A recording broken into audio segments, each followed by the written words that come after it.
Halo, jumpa lagi di kelas online.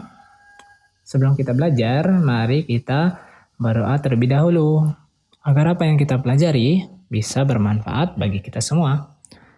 Menurut kepercayaan dan agama masing-masing, berdoa mulai.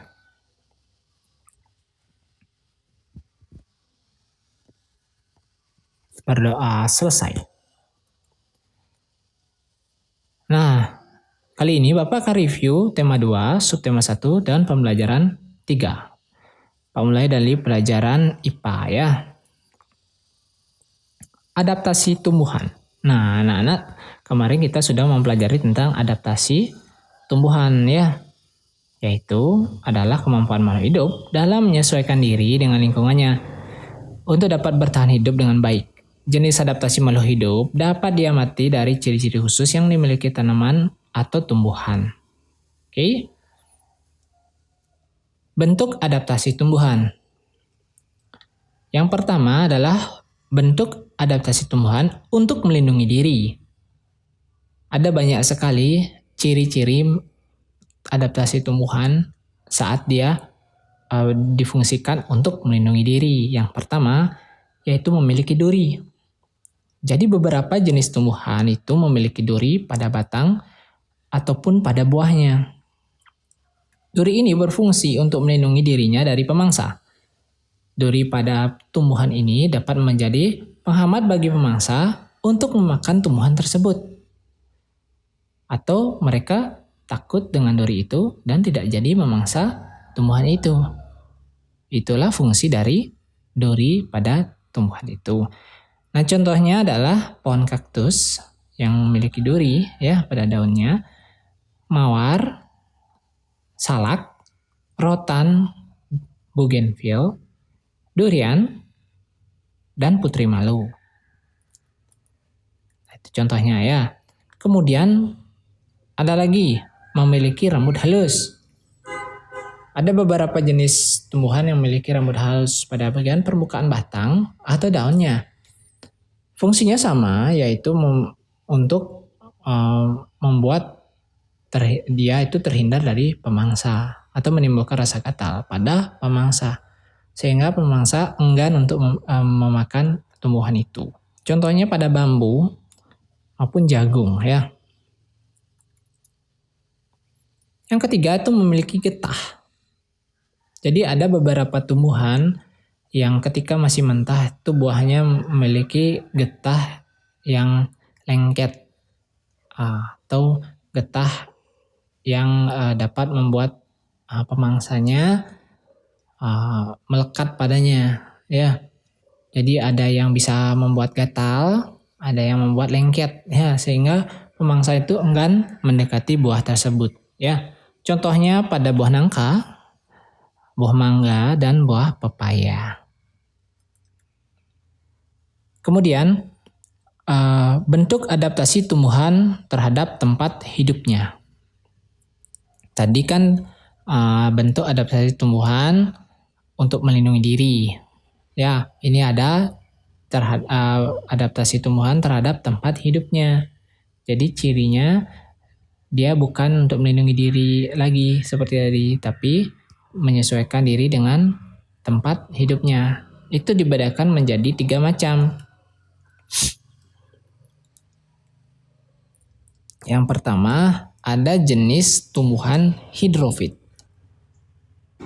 atau tumbuhan air ya. Cirinya tumbuhan sebagian tubuhnya ada di permukaan air. Seperti yang sudah kita bahas kemarin, yaitu tumbuhan teratai ya, dia termasuk hidrofit ya, tumbuhan hidrofit.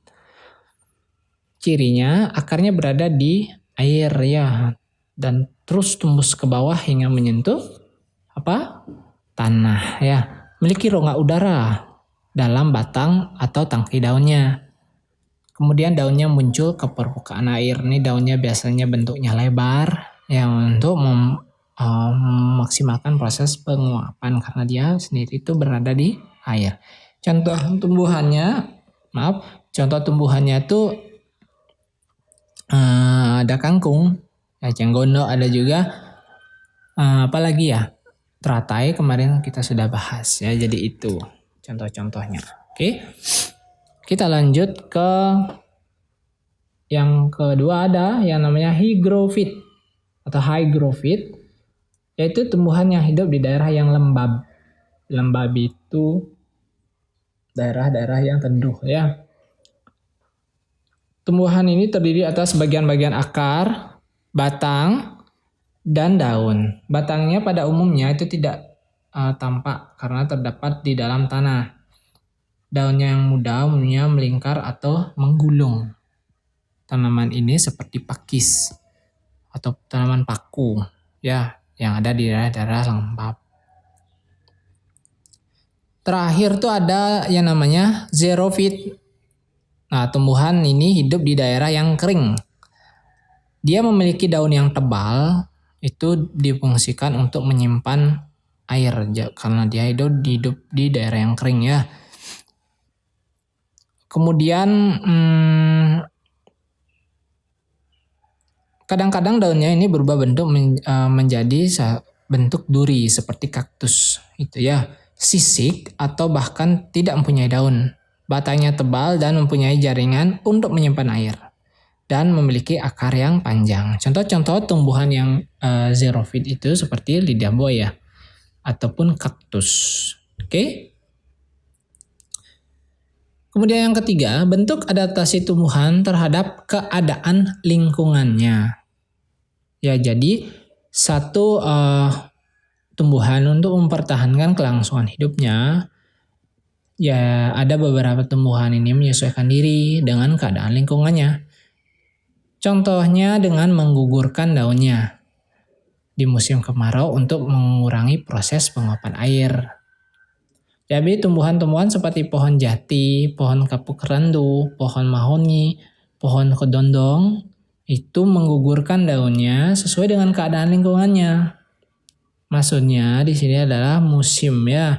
Misalkan kemarau nih biasanya pohon-pohon menggugurkan daunnya karena ketersediaan air yang sedikit agar ia tidak mati ya. Jadi penguapan itu tidak terlalu banyak terjadi. Ya, ini berbanding terbalik dengan pohon tanaman hidrofit. Ya, kalau hidrofit itu daunnya besar-besar untuk memaksimalkan proses penguapan. Nah, kalau yang ini, pohon-pohon ini justru menggugurkan daunnya ya agar dia tetap mendapatkan konsumsi air yang seimbang ya sesuai dengan cuaca. Jadi itu ya. Kemudian bentuk adaptasi tumbuhan untuk memperoleh makanannya. Jadi ada ciri-ciri dari tumbuhan yang beradaptasi sesuai dengan kemampuannya untuk memperoleh makanan. Jadi tidak semua tumbuhan itu berfotosintesis anak-anak. Jadi ada beberapa tumbuhan yang tidak melakukan fotosintesis. Ya, jadi untuk makanannya itu sendiri dia memiliki ciri khas bentuk yang unik. Ya, seperti pada tanaman Venus, ini yang di sebelah kiri, ya, yang memiliki daun yang membentang lebar, ya, memiliki bentuk ujung-ujung seperti rambut-rambut yang menyerupai dori. Digunakan untuk menangkap serangga yang hinggap. Ya, nanti daunnya akan menutup.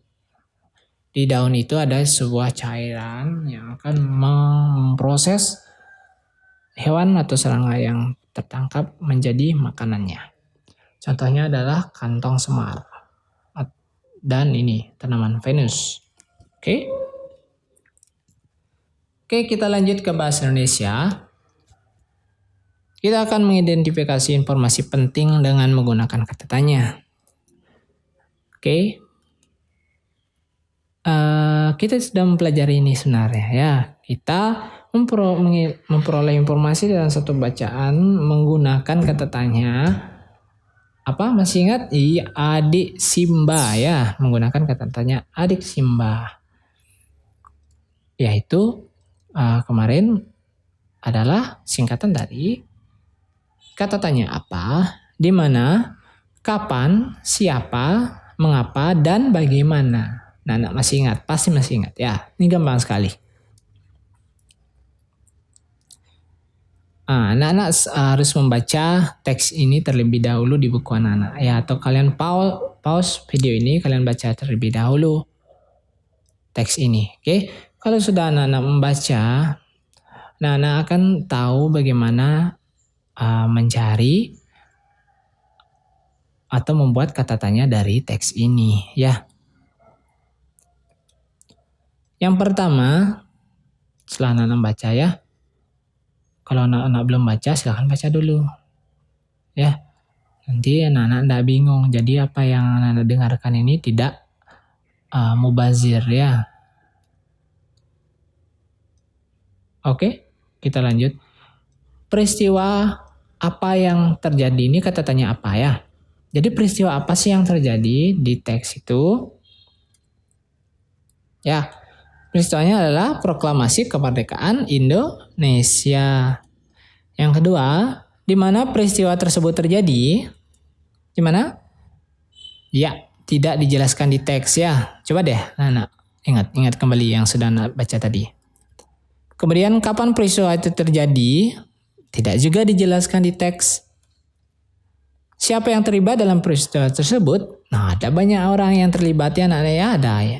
Insinyur Soekarno, Muhammad Hatta, Ahmad Subarjo, Laksamana Tadashi Maeda, Soekarni, Fatmawati, dan Sayuti Malik. Mengapa peristiwa tersebut bisa terjadi? Nah, karena keinginan dan keberanian anak bangsa yang menginginkan kemerdekaan bangsanya agar bisa terwujud.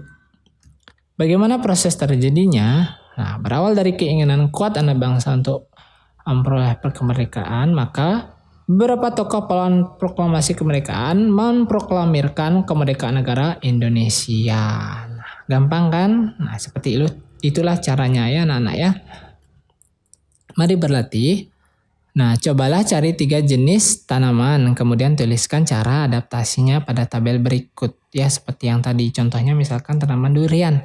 Adaptasinya buahnya memiliki duri untuk mempertahankan diri dari pemangsa. Gitu misalkan contoh ya.